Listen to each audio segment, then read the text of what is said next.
चलिए इस महत्वपूर्ण प्रश्न को हल करते हैं।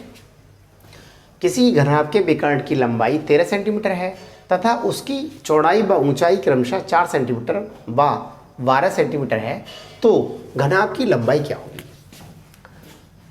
तो जो गिवन है उसको लेके चलते हैं। घनाभ के विकर्ण की लंबाई ये होता है √L² plus B² plus H²। अब ये विकर्ण की लंबाई कितनी दी है, 13 सेंटीमीटर, बराबर ये घनाभ की लंबाई निकलवा रहा है तो ये L² प्लस चौड़ाई दी है 4 सेंटीमीटर तो ये 4 का वर्ग प्लस ऊंचाई दी है 12 सेंटीमीटर तो ये 12 का वर्ग।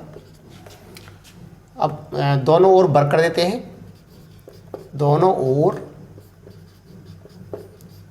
वर्ग करने पर तो ये यहाँ 13 का वर्ग हो जाएगा बराबर, और ये यहाँ पर √ हट जाएगा, L² प्लस 4² और प्लस 12 का स्क्वायर। तो ये 13 का वर्ग होता है 169 बराबर L² और प्लस 4 का वर्ग 16 और 12 का वर्ग 144।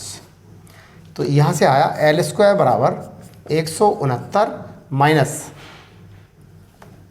क्योंकि ये बराबर के इधर है तो ये ऐसे ही रहेगा, ये जब बराबर के उधर जाएगा तो ये माइनस का हो जाएगा। तो इसको जोड़ लेते हैं 160, 144 और 16 160 हो गए, बराबर आया 9। तो यहाँ से आया घनाभ की लंबाई, घनाभ की लंबाई L बराबर √9, तो L बराबर 3 सेंटीमीटर। चलिए नेक्स्ट क्वेश्चन सॉल्व करते हैं।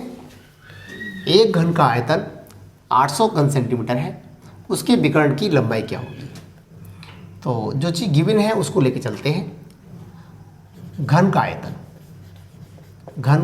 आयतन ये होता है भुजा की पावर 3, भुजा की पावर 3, और ये आयतन कितना दिया है, ये दिया है 8000 बराबर भुजा की पावर 3, तो भुजा बराबर 8000 का घनमूल। तो यहाँ से आया घन की भुजा बराबर, अब हम 8000 के फैक्टर कर लेते हैं तो 2 गुणा 2 गुणा 2 और गुणा 10 गुणा 10 और गुणा 10, ये 1000 हो गया, ये 8 हो गया तो ये 8000 हो जाएगा। अब इसका अगर हम घनमूल निकालें तो ये आएगा 2 गुणा 10 बराबर 20 सेंटीमीटर। हमें निकालना क्या है, उसके विकर्ण की लंबाई। तो घन के विकर्ण की लंबाई ये होता है बराबर भुजा √3 बराबर, भुजा कितनी है 20 सेंटीमीटर है और √3 सेंटीमीटर। अतः एक घन का आयतन 8000 घन सेंटीमीटर है तो उसके विकर्ण की लंबाई 20 √3 होगी।